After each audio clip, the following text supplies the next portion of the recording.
Hi hello നമസ്തേ. കഫ്ലീസിന്റെ പുതിയൊരു എപ്പിസോഡിലേക്ക് എല്ലാവർക്കും വീണ്ടും ഹാർദമായ സ്വാഗതം. അപ്പോൾ ഇന്നത്തെ നമ്മുടെ പരിപാടി എന്താണ്? നമ്മുടെ ട്രെയിലർ എമ്പുരാന്റെ ട്രെയിലർ ഇന്ന് വൈകിട്ട് ഇറക്കാൻ ഉച്ചയ്ക്ക് 1:08 ഇറക്കാൻ ഇരുന്നതാണ്. പക്ഷെ ഇന്ന് രാത്രി 11-12 മണിയാകുമ്പോഴേ 11 മണിക്ക് ലീക്കായി 12 ആയപ്പോ ഒഫീഷ്യലി വിട്ട്. അപ്പൊ എന്താണ് അതുപോലെ മറ്റേ ട്വീറ്റ് കമന്റ് ഒക്കെ ഉണ്ടായിരുന്നു, മറ്റേ ഇറ്റ്സ് യു ബ്രിങ് എന്നൊക്കെ പറഞ്ഞ് ലാലേട്ടനും കമന്റ് ഉണ്ടായിരുന്നു. അപ്പൊ നിങ്ങളാണ് ഈ ട്രെയിലർ ലീക്ക് ആക്കിയത്. അപ്പൊ എന്തായാലും നമുക്ക് ട്രെയിലറിന്റെ വിശേഷങ്ങൾ, അതിന്റെ റിയാക്ഷനിലേക്ക് പോവാം.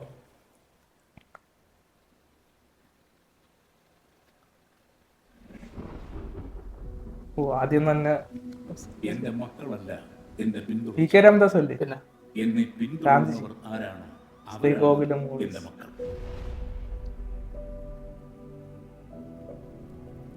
പി കെ രാമദാസ് ബാക്കി വെച്ചിട്ട് പോയ ഈ യുദ്ധത്തിൽ ഈ പാർട്ടി ഈ സംസ്ഥാനത്തിനെ നിരന്തരം കുറച്ച് പവർഫുൾ അല്ലോ സുരാജ് ഇതിലിഞ്ഞ് പറ. राजनीति एक धंधा है हमारे देश में. രാജനീതി അത്ര ചില്ലറ കൈയല്ല. മനുഷ്യജീവന് മുകളിൽ ഒരു രക്തബന്ധത്തിനും വിലയുണ്ട്. ക്ലോൺ പോലെ ഇരിക്കുന്നു മഞ്ജു. മറ്റേ അഭിമന്യു സിംഗ് റിയാക്ട് ചെയ്തു. ഇല്ല, പക്ഷെ ഇങ്ങനെയല്ല. ഇല്ലല്ലോ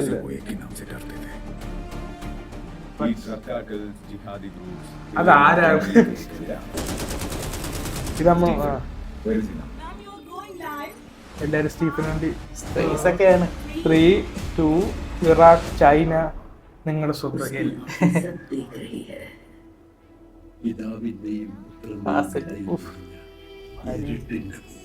ഇമോഷനാണ് ട്യൂണ് കേട്ടാടാ, അത് കറക്റ്റ്.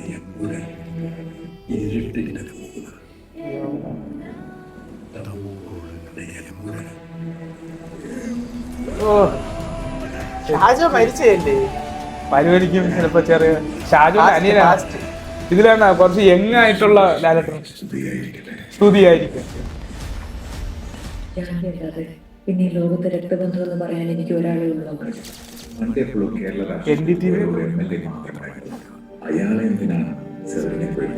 സുരാജ് നല്ലൊരു ക്യാരക്ടർ ഉണ്ട് കേട്ടോ.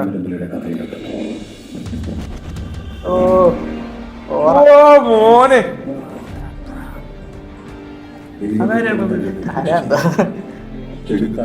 ഇന്റർപോളല്ലേ നല്ല ലുക്കാണ്.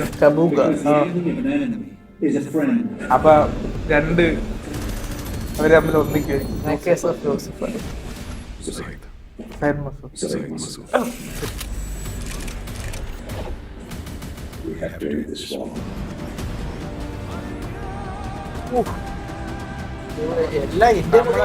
ഇന്ത്യ എന്നല്ല, ഇന്റർനാഷണൽ ലെവലില് വരെ എല്ലാം ഉണ്ട്. ഈ സീനിന് വേണ്ടിയാണ് വെയിറ്റ് ചെയ്യുക. മുണ്ട് വടക്കണ സീന്. വാടാ ഇതിങ്ങനെ കാണിച്ചാ മതി, ബാക്കി നമ്മള് പറയാമെന്ന് അറിയാം.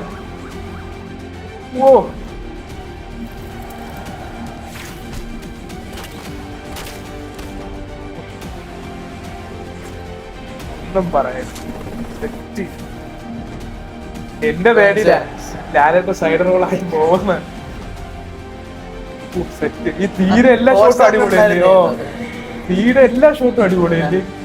ആന്റണി പെരുമ്പാവൂർ തോക്ക് വെടി പോകാം. അത് കൊള്ളായിരുന്നു. നേരത്തെ കണ്ട മറ്റേ ഇവനല്ലായിരുന്നു ഇന്റർപോളിട്ട് വിളിച്ചു പറയണ മോനെ സെറ്റ്. ഇതെന്താ മറ്റേ സ്ട്രേഞ്ചർ തിങ്സിന്റെ ഒരു ടൂണല്ലേ? Story screen play directed by Prithviraj Sukumar, Sujith Vasudev. അറിയാൻ വയ്യ, അതും കൂടെ കുത്തിയത് ബാഹുബലിയായി. കോവില മൂവീസ് ലൈക്ക. അപ്പൊ ലൈക്ക ഉണ്ടല്ലേ? ലൈക്കയുടെ പേര് വെച്ചിട്ടുണ്ട്. ലൈക്കയുടെ പേര് വെച്ചിട്ടുണ്ട്, മാറ്റിയിട്ടില്ല. എന്താണ് നിന്റെ അഭിപ്രായം? അഭിപ്രായം എങ്ങനെയുണ്ട് ട്രെയിലർ? എങ്ങനെയുണ്ട്? ഇഷ്ടപ്പെട്ടു. അല്ലേ ഇത് എന്ന് പറഞ്ഞാൽ നമ്മളെ മലയാളത്തിനെ സംബന്ധിച്ച് ഇത് നമുക്കൊരു എന്താണ് എടുത്തു പറയാൻ പറ്റുന്ന ഒരു ലെവലിൽ പടമായി മാറി. ഈ ട്രെയിലർ കാണുമ്പോഴേ നമുക്കറിയാം ഇത് ഒരു മലയാള പടവും നമുക്ക് മാറ്റി നിർത്താൻ പറ്റില്ല. പൃഥ്വിരാജിന്റെ പണി പ്രത്യേകിച്ച് നല്ലപോലെ ചെയ്തിട്ടുണ്ട്. ഇനി മുരളി ഗോപിയുടെ എന്താണെന്ന് നമുക്ക് അറിയാം. മുരളി ഗോപിയുടെ സ്ക്രിപ്റ്റിന്റെ ആ ഒരു ഡെപ്ത് കൊണ്ട് എന്തൊക്കെ നമ്മൾ ഇനി കാണും തോറും കുറെ കാര്യങ്ങൾ അറിയും. അതാണ് അതിന്റെ ഇത്. പിന്നെ ഗോകുലം മൂവീസ്, പിന്നെ ഗോകുലം മൂവീസിന്റെ അവര് ഒരു മിസ്റ്റേക്ക് കൊണ്ടാണ് ഇത് ലീക്ക് ആവാൻ ഇന്നലെ നമ്മള് ചുമ്മാ പറയാം. അതങ്ങനെ വന്ന ഇതാണ് റിപ്പോർട്ടാണ്. ഗ്രൂപ്പുകളിൽ പറയണത് അതാണ് ഒറിജിനൽ. നമുക്ക് അങ്ങനെ പറയാൻ പറ്റും. പിന്നെ ഗോകുലം മൂവീസ് വഴിയല്ലേ ആദ്യം ഇത് ഇറക്കിയത്. ഹിന്ദി, തമിഴ് ഇവരെല്ലാം ഗോകുലം മൂവീസ് ആണ്. മലയാളത്തിൽ മാത്രമാണ് ആശീർവാദിന്റെ ചാനലിൽ കൂടെ ഇറക്കിയത്. ഈ കാക്കിയതാണെങ്കില് അതാണ് നമ്മളെ മെയിൻ പോയിന്റ്. ലീക്ക് ആക്കിയത്. ഈ പടത്തിന്റെ ഇത് വന്ന ആ ടൈം തൊട്ടേ ഉള്ളതാണ്. ഒന്ന് പ്രൊഡ്യൂസർ അസോസിയേഷന്റെ വിഷയം. ഇപ്പൊ പ്രൊഡ്യൂസർ അസോസിയേഷൻ നമ്മൾ കേൾക്കാൻ പോലും ഇല്ല. രണ്ടാമത് എമ്പുരാൻ എന്ത് പറ്റി എന്ന് പറഞ്ഞ് പ്രൊമോഷൻ ചെയ്യണില്ല എന്ന് പറഞ്ഞ് വാർത്തകൾ നിറഞ്ഞു നിന്ന വിഷയം.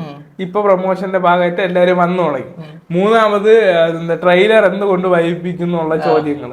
അതിന്റെ ഇതിൽ ഇപ്പൊ ട്രെയിലർ ലീക്ക് ആയത്. ഇത് നമ്മളൊരു അർത്ഥത്തിൽ നോക്കിക്കഴിഞ്ഞാൽ പക്ക പ്ലാനിങ് ആണ്. ഇന്നലെ വാർത്താ ന്യൂസുകളിൽ വരെ ഉണ്ടായിരുന്നു എമ്പുരാൻ എന്താണ് ഇറങ്ങി നിൽക്കുന്നു, എമ്പുരാൻ ലീക്കായെന്ന് പറഞ്ഞ ന്യൂസ് ഇന്നലെ രാത്രി മുഴുവൻ ഉണ്ടായിരുന്നു, ഇന്ന് രാവിലെ ഉണ്ടായിരുന്നു. അപ്പൊ എമ്പുരാന്റെ ട്രെയിലർ റിലീസായെന്ന് പറഞ്ഞ് വരുന്ന ന്യൂസിനെ കാട്ടി കൂടുതൽ എമ്പുരാൻ ട്രെയിലർ ലീക്കായെന്ന് പറയുന്ന ന്യൂസ്. അപ്പൊ നമ്മളിങ്ങനെ നോക്കുമ്പോ അവരുടെ ഒരു പ്രൊമോഷന്റെ ഭാഗമാണെന്ന് നമുക്ക് പറയാം. അപ്പൊ അത് എന്തായാലും അവര് നല്ല രീതിയിൽ അത് ചെയ്തിട്ടുണ്ട്. എന്താണ് ഒരു പുതിയ രീതിയിലുള്ള പ്രൊമോഷൻ എന്ന് വേണമെങ്കിൽ നമുക്ക് പറയാം. അപ്പൊ അതൊക്കെ മ്യൂസിക് കേട്ടായിരുന്നു. ഒരു കുട്ടി പാടുന്ന പോലെ വന്നിട്ട് പെട്ടെന്ന് ഒരു വലിയ ഇമോഷണൽ പടത്തിന്റെ മറ്റേ ലൂസിഫർ പോലെ കുറച്ചുകൂടി ഇമോഷണൽ പടമാണ്. കുറച്ചുകൂടെ വരുമ്പോ അടിപൊളിയാവും. പിന്നെ അതുപോലെ എന്താണ് വെറുതെ മാസ് മസാല മാത്രമല്ല നല്ല കണ്ടന്റ് ഉണ്ടെന്ന് ട്രെയിലറിൽ കൂടെ തന്നെ മനസ്സിലായി. നമ്മുടെ ഹോളിവുഡ് കാണുമ്പോൾ മറ്റേ അവര് മ്യൂസിക് കൊടുക്കൂല, ആ ലെവലിലാണ് അവർ ചെയ്തേക്കണത്. ആ ഗ്രൂപ്പ് പഴയ രീതിയിലാണ് ചെയ്തേക്കണത്. അപ്പൊ എന്തായാലും അതെല്ലാം ഇഷ്ടപ്പെട്ടു. എന്റെ എടുത്തു പറയാനുള്ളത് എന്താണ് ടോവിനോ സുരാജിനൊക്കെ നല്ല ക്യാരക്ടർ ഉണ്ട്. എടാ ഇത് കണ്ട ഇതിനകത്ത് ഈ ഡിസ്ക്രിപ്ഷനിലെ പ്രൊഡക്ഷനില് ശ്രീകുകുല മൂവീസും ആശീർവാദം കാണിച്ചിട്ടുള്ളൂ, ലൈക്ക് കാണിച്ചിട്ടില്ല. പക്ഷെ ട്രെയിലറിൽ ലൈക്ക് കാണിച്ചിട്ടുണ്ട്. ലൈക്ക് വെച്ചതായിരിക്കുമല്ലേ. അവസാനം വന്ന പോസ്റ്ററിലും ലൈക്ക് ഉണ്ടായിരുന്നു തോന്നുന്നു. ലൈക്ക് പിന്നെ ഇന്ത്യൻ ത്രീന്ന് മാറി എന്നൊക്കെ പറയണം.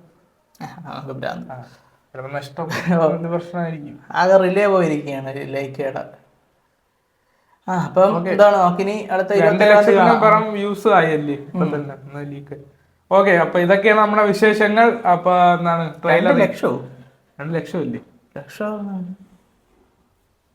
മില്യൺ 2 മില്യൺ വ്യൂസ് കഴിഞ്ഞു ഇപ്പൊ ലീക്ക് ആയതിനു ശേഷം. 2 മില്യൺ തന്നെ. ഇങ്ങനെയൊന്നും അല്ലായിരുന്നു വരേണ്ടത്. ആ കറക്റ്റ് 1.8 ഇറക്കിയിരുന്നെങ്കിലേ ഈ സമയം കൊണ്ട് തന്നെ എത്ര അങ്ങനെ റീച്ച് ചെയ്യാറുണ്ടായിരുന്നു നമുക്കറിയാം. എന്നാലും നോക്കാം ഇനിയിപ്പോ 1.8 ശേഷം എന്ത് സംഭവിക്കും നമുക്കറിയില്ല. അപ്പൊ എന്താണ് കട്ടി അപ്പൊ എന്താണ് കൂടുതൽ വിശേഷങ്ങൾ ഈ ചാനൽ സബ്സ്ക്രൈബ് ചെയ്യുക. അടുത്ത ട്രെയിലർ വിശേഷങ്ങളായി ഞങ്ങൾ ഉടനെ വരുന്നതായിരിക്കും. അൻറ്റിൽ ദെൻ ലൈക്ക് ഇറ്റ്.